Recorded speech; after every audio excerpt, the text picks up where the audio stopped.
ஒரு சர்ச்சை காட்டுறாங்க. அந்த சர்ச்சை பார்க்கும்போது பயங்கரமா இருக்கு. அந்த சர்ச்சுக்குள்ள ஒரு வழி மாரி போகுது. அந்த இடத்துல 2 சிஸ்டர காட்டுறாங்க. அந்த வழிக்குள்ள நடந்து போயிட்டுருக்காங்க. அவங்க போற வழியெல்லாம் ஒரே சிலுவ சிலுவையா இருக்கு. அவங்க கையில ஜெபமாலையும், ஒரு பெரிய சாவியும் வச்சுட்டுருக்காங்க. அவங்களும் ஒரு டோராண்ட போய் நிக்கிறாங்க. அந்த டோர் சீல் பண்ணி வச்சிருக்காங்க. அந்த 2 சிஸ்டர்ல ஒரு சிஸ்டர் சொல்றாங்க, "உள்ள போக பயமா இருக்குன்னு" சொல்றாங்க. "சரி நீங்க வெளியே இருங்க. நான் உள்ள போயிட்டு வரேன்" அப்படின்னு சொல்லிட்டு ஒரு சிஸ்டர் மட்டும் உள்ள போறாங்க. வெளிய இருக்க சிஸ்டர் பயங்கரமா பயப்படுறாங்க. பயங்கரமா ப்ரே பண்றாங்க.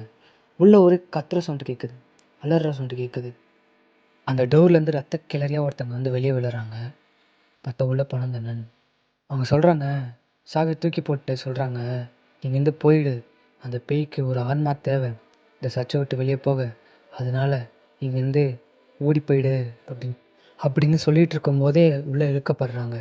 அந்த அண்ணன் அந்த சாவிய எடுத்துக்கிட்டு ரூமுக்குள்ள போய் பூட்டிக்கிறாங்க. அந்த ரூமுக்குள்ள இன்னொரு டோர் இருக்கு.